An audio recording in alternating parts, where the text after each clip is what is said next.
historically, we know that we only have one person in history that has been able to run a marathon under 2 hours, and that's our very own Eliud Kipchoge.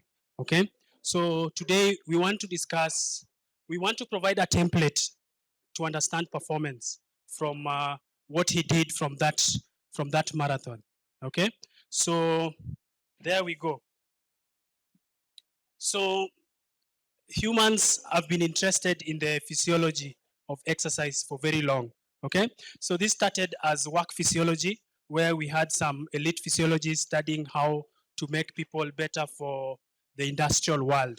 Remember, as the world was increasingly moving from the agrarian revolution to the industrial revolution, we had a lot of people trying to figure out how can we make workers better? What kind of fuel will enhance performance? So that's where the studies of elite athletes come from. So we have the Ineos Challenge, which we all know about. That was in October 2019, where we had our own Eliud Kipchoge run the marathon in 1:59:40. But you see, these conversations started earlier, okay? So that's what we want to understand, that at a physiological level, what does this mean, okay? And then how can we translate this to health? How can we translate the kind of information we are getting from elite athletes to improve our own performance? As it was mentioned, I'm the team doctor of the Kenya Basketball Federation. Okay, so what are the determinants of performance? Let's look at the history of the marathon. Where did these stories about the marathon begin? So we go back to an ancient historian, the Greek historian Herodotus. He recorded that Pheidippides, that name, okay, was the first person to run the marathon. And he ran from Marathon, and then he ran to Sparta, and then back to Athens. And his purpose of the run was to deliver the news of glory. But apparently, before he ran the 40 kilometers, he had already run more than 200 kilometers. So this guy not only ran the first marathon, but he also did the first ultra marathon. Okay, so when he got when he delivered the news about the Greek victory over the Persians, he collapsed and died. Okay, so probably we also need to look at why he died. Why do you think he died? Well, he ran, but what could have made him? What about the running that probably killed him? What could make a marathoner die? Or what makes people die in elite competitions? So one of them is sudden cardiac death. Someone just collapses and dies. So I don't think that is what made him die. Probably he had what we call exercise-induced hyponatremia, which means the sodium levels go very low. You see, we have very bad manners when we are running. We want to drink water at every station, okay? And at the same time, we are spending 5-6 hours on the track. We are taking a lot of water. We are diluting the electrolytes that we have already in the body. And then we are at risk of getting exercise-induced hyponatremia. But anyway, we don't know what killed the man, okay? So initially, the distance of the marathon was 40 kilometers. But then in the 1904 London Olympics, the race was set to begin at the Windsor Castle and finish in front of the White City Stadium so that the royals can witness the magic end. So when you are a royal, you can change the course of history. So from then on, the marathon moved from 25 miles to 26.2 miles. Okay? We know the official world record belongs to one of us still. That is the late Kelvin Kiptum at 2:00:35. So probably if Nike did a challenge on Kelvin Kiptum, probably he would have given us a better time than Eliud Kipchoge, but that remains for history. That remains for history to judge. And then we also have the women have also been doing well. We have Irene Chepngetich in the Chicago Marathon a year later after the record set by Kiptum. she did 209.56. At the same event a year later. Okay. What are the determinants of performance? So these conversations began in the 90s. And at that time, we had a lot of studies on maximal oxygen uptake. If you're a runner, you know VO2, right? And then we have what we call lactate threshold, okay? We are getting there. We are getting into the meat of it, okay? And then we have what we call economy or efficiency. So there are different concepts, but we will treat them as one. And then the fourth concept was recently described, known as durability, okay? We are going to get into those very soon. So what are the morphological features of marathon players? So let's start with a sprinter. How does a sprinter look like? Muscular. They're muscular. Okay, why are they muscular? They do a lot of strength training. They do a lot of strength training, okay? Which fibers do they train? Shots. Say we are coming back to that. We are coming back. Okay, so these are the anthropometric features. These are people who are likely to have a low body weight and low BMI, okay? Remember, they need to be lighter. They have a low fat percentage in their body. They have a high height to weight ratio. They are taller than they are bigger, okay? And then they also have longer legs relative to the torso. And of course, they are ectomorphic in terms of body type. So let's look at the various types of body types. Endomorphs in the house, say hi.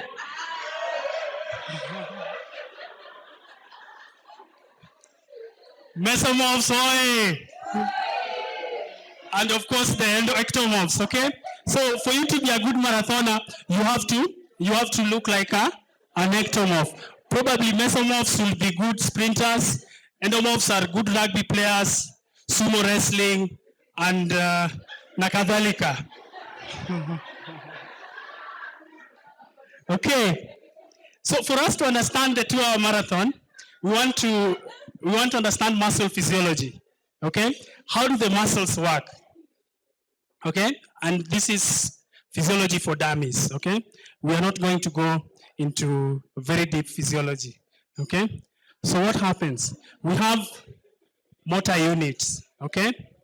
So we have, you see, when you look at a muscle fiber, when you go down to the individual fibers themselves, they're just like long filaments. Okay? So those long filaments are it's like a bundle of how do you say it? Uzi ya kushona. This uzi is for knitting. Yeah, so like when we have so many of the threads for knitting, and then they're bundled together, and they have like one nerve ending that gets into them. Like you have one nerve supplying several muscle fibers. We call that a motor unit. Okay? So each motor unit is innervated by a single motor neuron.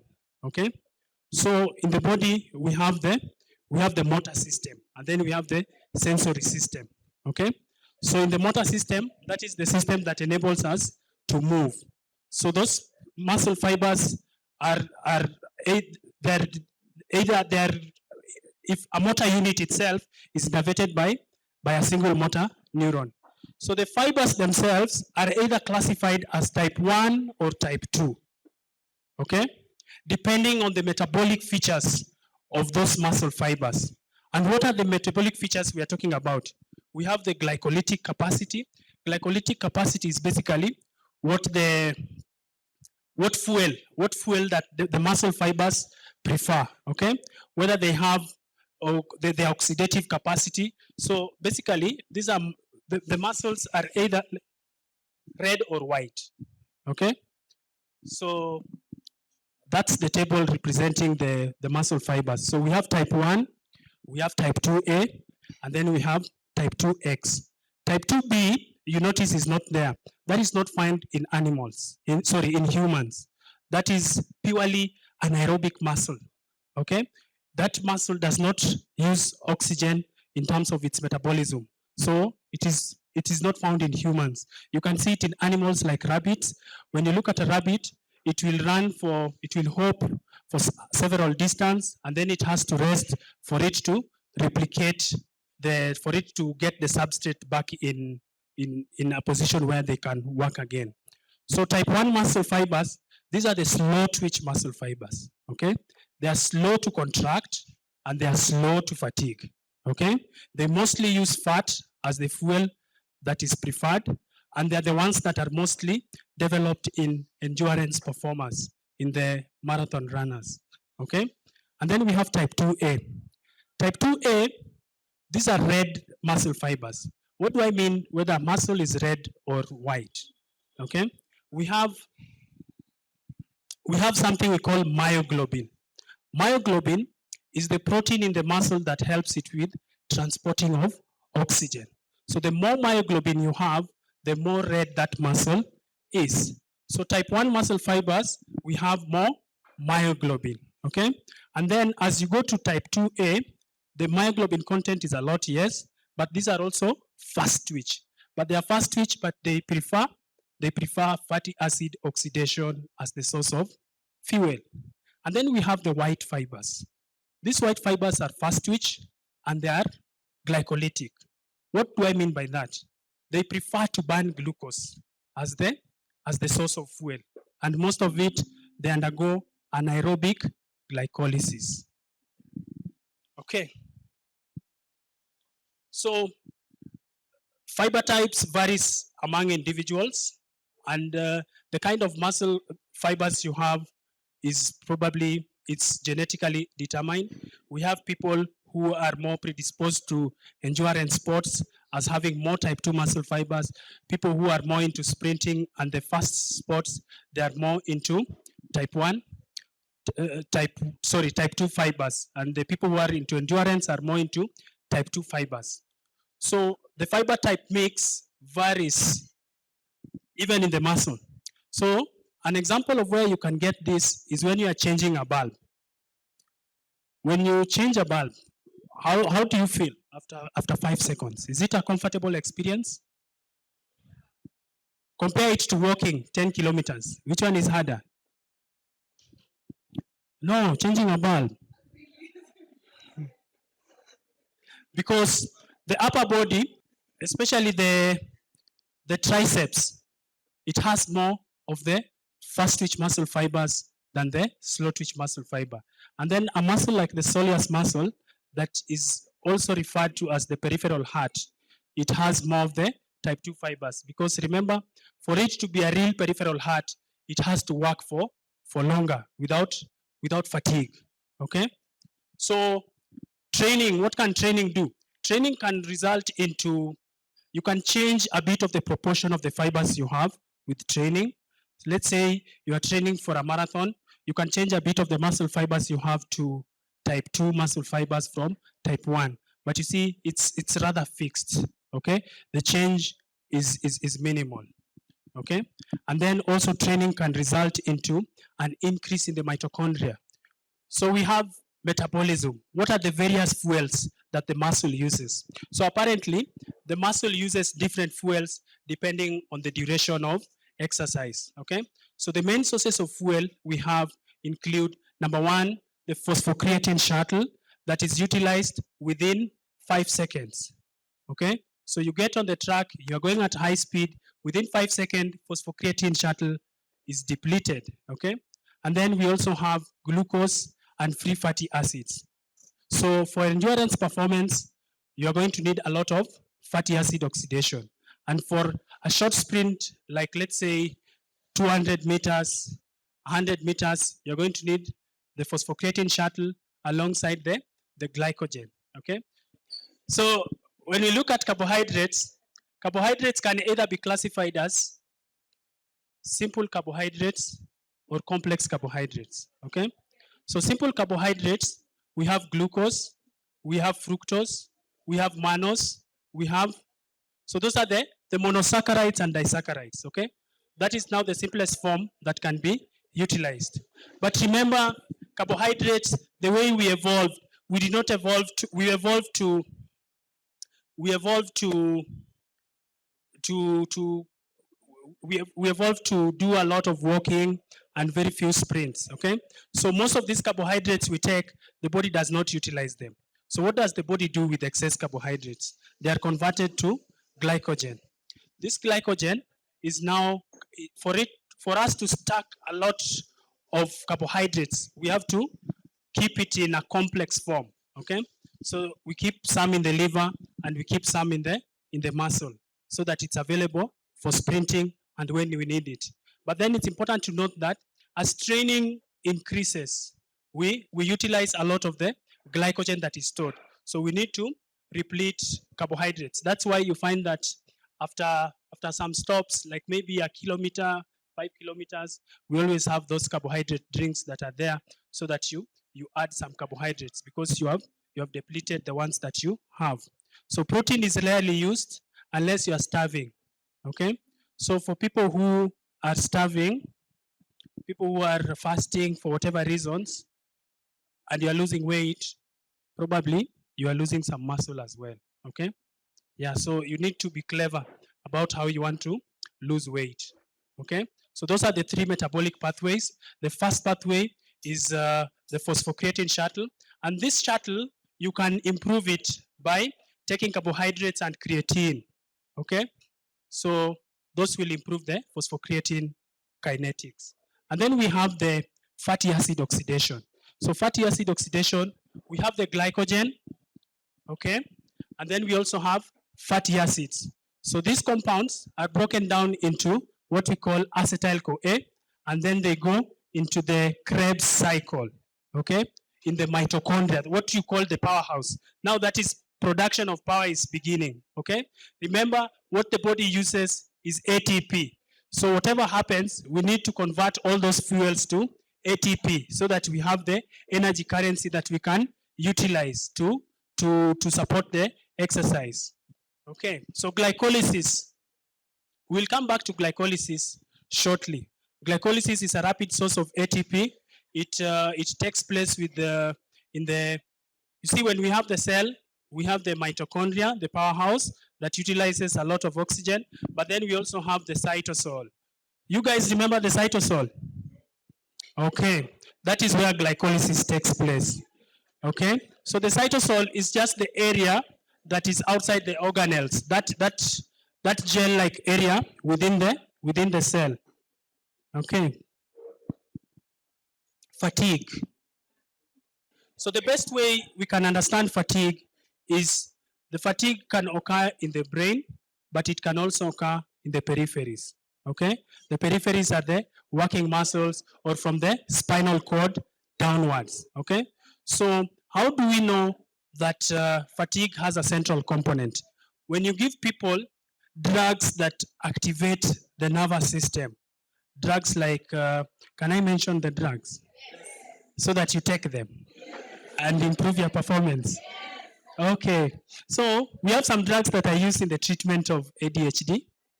So when people are given these drugs, they are noticed that the onset of fatigue is later than when they perform without those drugs, okay? And then fatigue is a very difficult concept to understand because it's very difficult to model it in the laboratory, okay? But some of the theories are, we have depletion of the glycogen substrate in the muscles. We have depletion of the high energy phosphate groups that we are talking about, the phosphocreatins. And then we also have accumulation of byproducts of metabolism. Which byproduct of metabolism do you know? Lactic acid. Okay, we are going to come to that. But lactic acid generally is not usually the cause of the pain that you experience after an acute bout of exercise, okay? Okay. And now performance. These are the things I love now, okay? So in 1991, we had Professor Mike Joyner.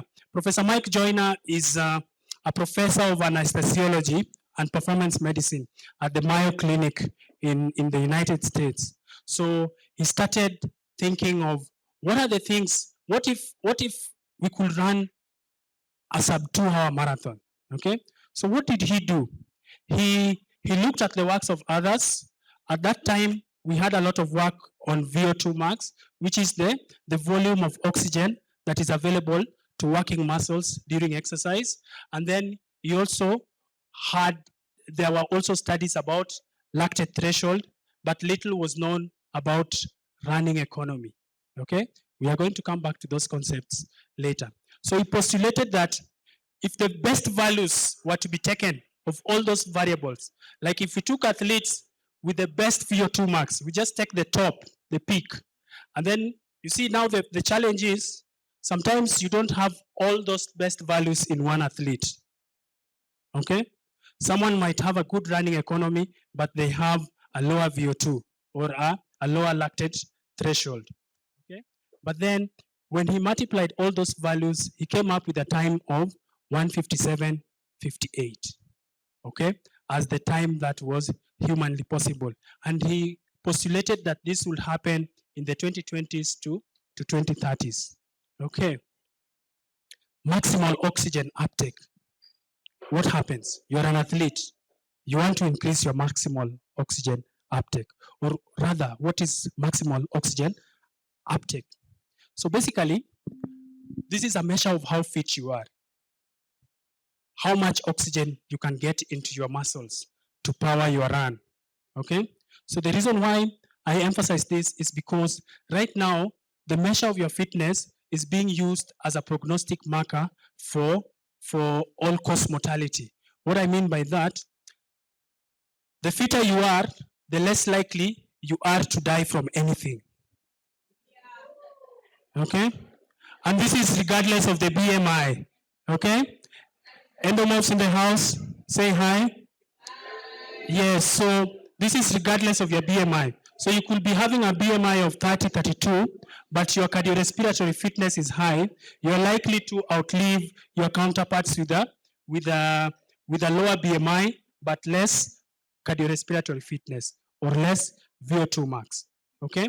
So the reason why this is an important factor for us to be able to get to the 2-hour marathon is because during a marathon, the predominant fuel that we are going to use is fatty acid oxidation. Remember, this fuel is readily available from the adipose tissue, and then the liver can also mobilize some of the free fatty acids so that we are able to utilize the fats. Okay, so remember that fatty acid is very expensive in terms of burning. It needs a lot of oxygen to burn it. Okay, so the more oxygen we can take into the body, the more fat we can burn. Okay, but then what will this mean? How do we get the oxygen there? How do we get the oxygen to the toe?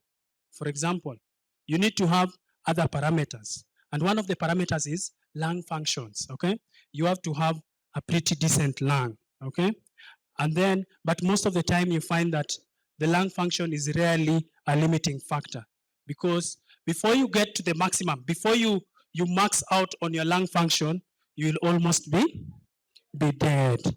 Okay, so the body will protect you. So lung function is rarely a limiting factor. Okay.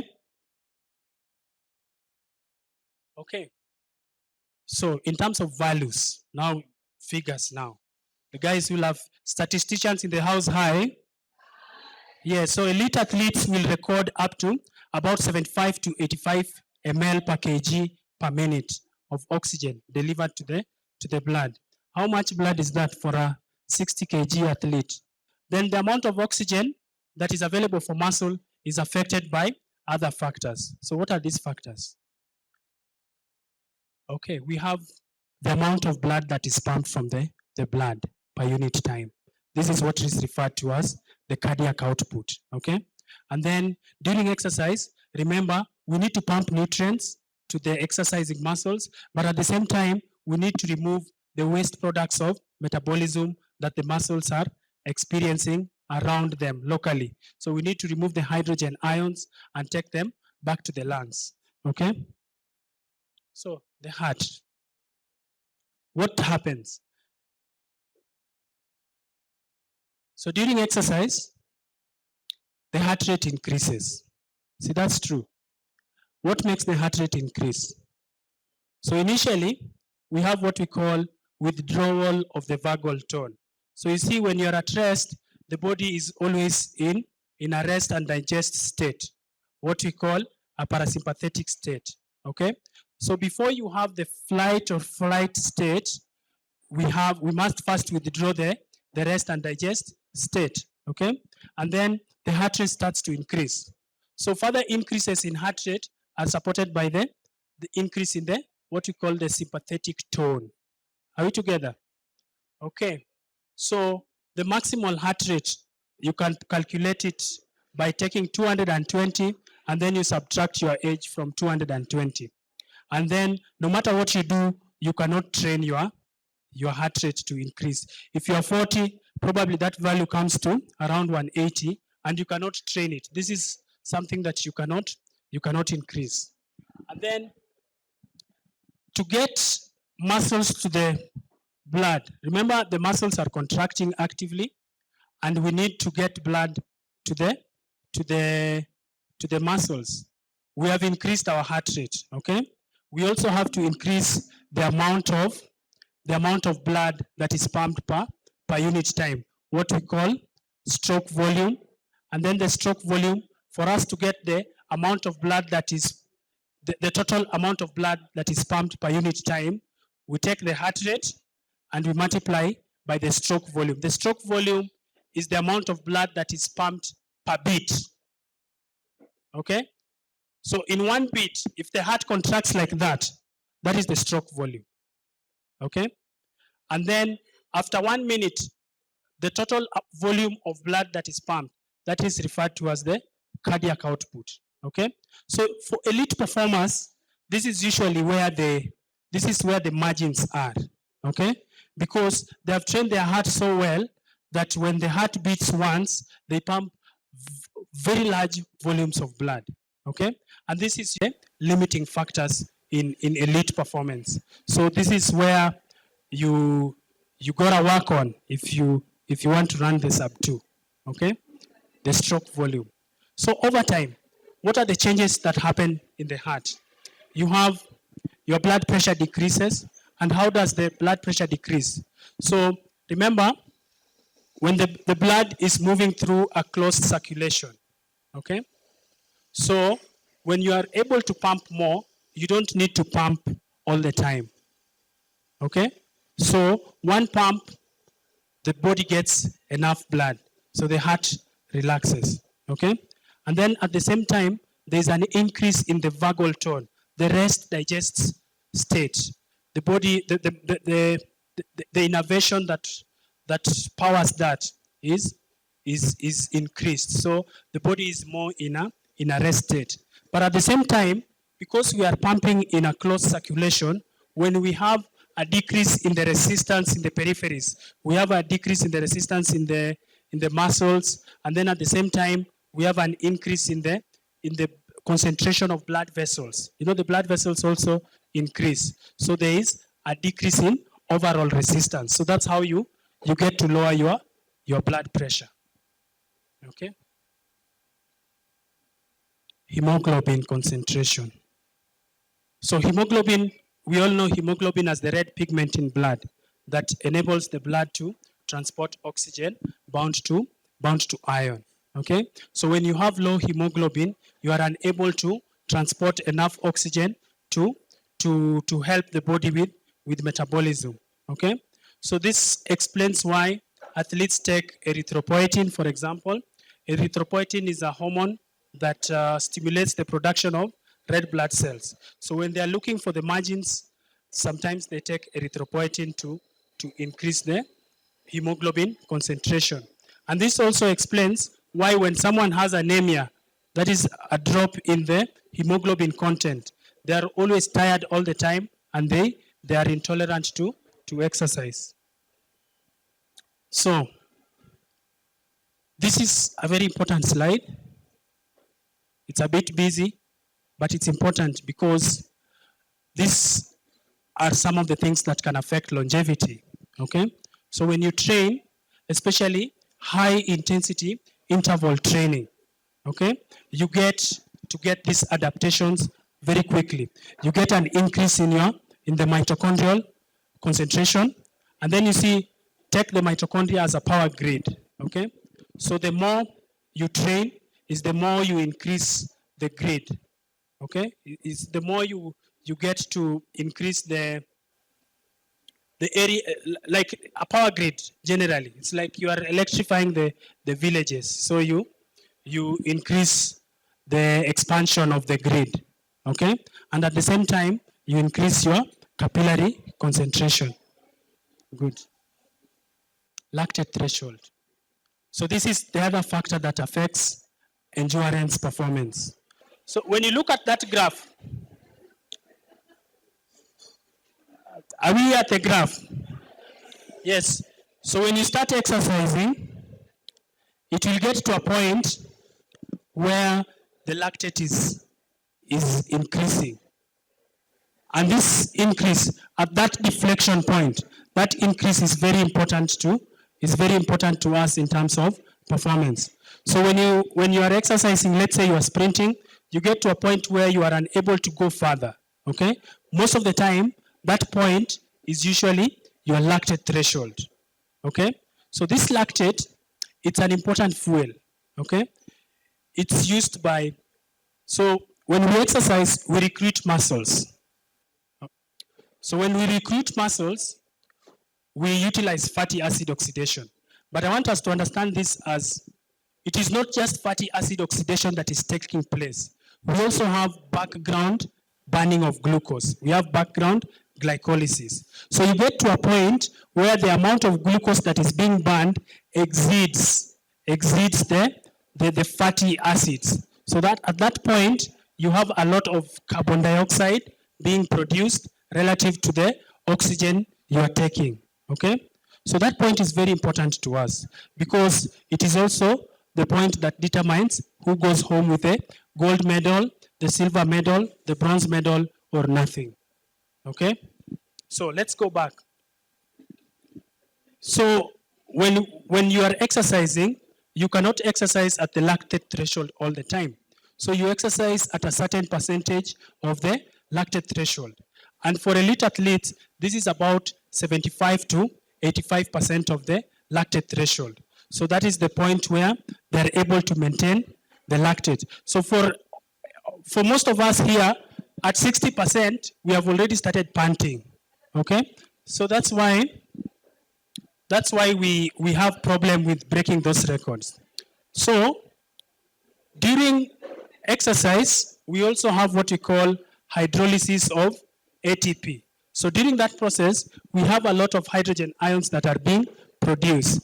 And it is these hydrogen ions that are responsible for causing that characteristic pain that you experience after an acute bout of high intensity exercise. Okay. So that is our graph. So what makes someone a champion? Is it the ability to, is it because they produce less lactate, or is it because they clear the lactate better? Yes, it's about the clearance of the lactate. So the better you can clear your lactate, the better you will be able to perform, the longer you can go. So what does that mean? That you are going to save your glycogen stores. Okay? Because the moment we have an increase in lactate, lactate will signal the mitochondria so that the mitochondria is unable to take more fatty acids, okay? And that will lead to accumulation of lactate and the associated hydrogen ions. So the associated hydrogen ions will lead to fatigue in the muscles. And then you're going to deplete your glucose levels, okay? So lactate is not a waste product, okay? Lactate is not a waste product. If you don't get anything from this lecture, at least get that lactate is not a waste product of metabolism. It is actually a fuel for slow fibers. So we have, you see the slow fibers and the fast fibers, they are friends. One is going to produce lactate, the fast fibers, and then they are going to supply the slow fibers like the heart. Okay. So when we take the lactate threshold, You are running at a certain percentage of lactate threshold. Let's say you are elite. You are running at probably 80% of the lactate threshold. And at the same time, you have about 75 to 85 mLs per kg per minute of VO2. So when you take these two together, we get a performance VO2. So this is the amount of oxygen you can this is the amount of oxygen you can sustain. The oxygen cost of running at a certain speed, at a certain time, sorry, for a given time. So if you can sustain this for 2 hours, for example, the highs of that, you can probably run a sub 2. Okay? Efficiency. What is efficiency? At a metabolic level, we may be using the same amount of oxygen, right? But does it mean that we are going to run at the same speed? No. Okay? It does not mean we are going to run at the same speed. So this is variable between individuals. You'll find someone like Kipchoge, for example, he will be able to maintain slightly over 20 kilometers per hour for 2 hours. And someone who is probably using the same amount of oxygen will probably be able to run at 25 kilometers per hour, someone 30 kilometers per hour. And some of us can even do 50 kilometers per hour. Is it possible? Okay, they'll run 5 kilometers per hour. It's not possible. Those are sprint speeds. Okay, but then for Kipchoge, he did about roughly 20 something, 21, 20, okay, per hour. So some of us will go less, some of us will go more. So this is variable among individuals. So the same, if we took like 100 people, we'll have like 30 to 40% variability of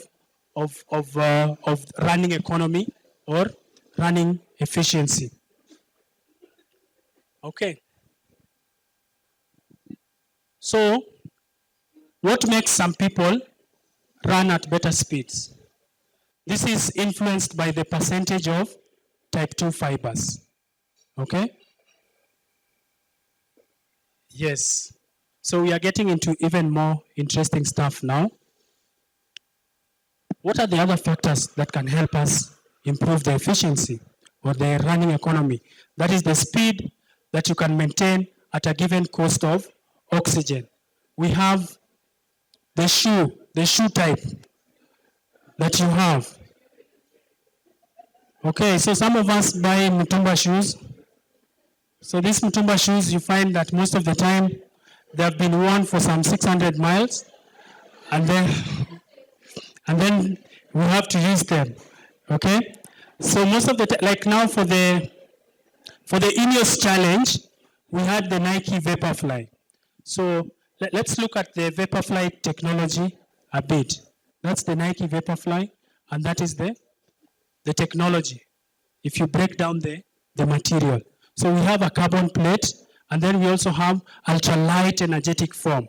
Okay? So you see, it's like when you step on a hard surface versus when you step on a mattress. When you step on a mattress, a lot of energy is lost. Okay? But then for you to run a sub 2-hour marathon, we want that energy back to you. Okay? So you step down, you get most of that energy back. So that was this technology that was invented by Nike. And then, surprisingly, this was able to improve performance by up to 4%. Remember, for an elite athlete, if you can get an improvement of 4%, that is where the margins are. Okay? And then we have other contributions of the type of fuel you are taking. So we have fuels that they will give you energy, yes, but the rate at which they will deliver that energy is very low. Okay? So the right food at the right time and you are also in the right headspace. Okay? And you see, for you to, this is like a race of your life if you are going for this attempt. So we also have to have a good prize money so that you are psychologically motivated to run for the sub 2 hours. Okay? Good. And then we also have contributions of the running track. So the first time a sub 4-minute mile was attempted was by Roger Bannister. So at that time, he got new shoes and he was running on a refurbished track. Okay, so those are some of the other important issues that we need to consider. And then doping, of course, remains a concern. Some people I heard here, some people are suggesting that you take what you can take. Let's meet on the track. What will you take if you are to choose one thing? What will you take to improve your performance or to run a sub 2? Okay, I give you options. A, creatine. B, Ritalin. You know Ritalin? Ritalin is a drug for ADHD. It actually improves performance. Okay. 3, weed. Weed. Yes. So what will you take among those 3? Bangi. Okay, you go figure that out. Okay. So we have this new concept called durability. So as you are running, we usually have a decay in performance, okay? So those athletes that are able to maintain their top speed at a given oxygen consumptions without decaying. You see, sometimes you can run this for 1 hour, but then you cannot sustain it any further. So if you can do that without decaying, those are athletes that are likely to win the goals or to attempt the impossible feats, okay? And then this is influenced by the environment. Of course, we have to have a perfect weather. Remember, as you run, we have issues with thermoregulation, okay? The issues of how your body is going to deal with the heat, okay? So the spectacle in Vienna was organized in a very calm weather, about room temperature or thereabout, or slightly less. Okay, so why did I decide to bother you with these technical things? Okay, so my main message is this: the body is highly adaptable. All right, the body changes a lot. Biological systems grow by adaptation, and that is what the human body is very good at. So regular training, we can improve most of those parameters. We can improve our blood pressure, we can improve our metabolic flexibility, we can also improve our blood sugar. And these are some of the things that affect longevity. Okay? So most of these problems, we look at them as problems of old age, but when you look deeply, there are problems that start way early when we are still young. There are problems of habits that we acquire. Okay, so mitochondrial dysfunction, for example, is could explain some of the diseases that we are dealing with, like diabetes, for example. Why are you having so much glucose in your blood? Okay, is it because you cannot burn them? Okay, or is it because your body does not prefer them as a source of fuel? Okay, and then we can harness the adaptability of the human body to improve the burden of chronic illnesses and generally to live life to the fullest. Thank you.